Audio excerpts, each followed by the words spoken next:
Assalamu Walaikum. In this video, how to fill text with background in Photoshop. Let's begin. Click a new layer and select the text tool. Type text. Select the text color. Click OK. Then type text.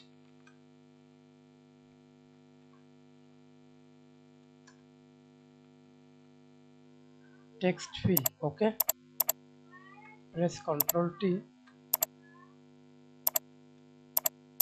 Press Ctrl J. OK. And step 1. Select the Apex tool. Blending options and fill opacity 0. Stroke color white and change stroke color.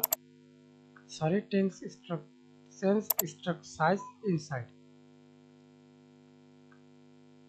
Click OK. And step 2, click image and click background image.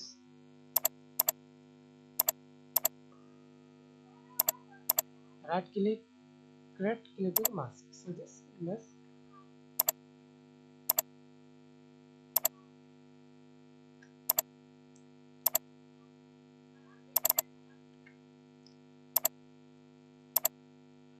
Thanks for watching video. Please subscribe to my channel, like, comment, share.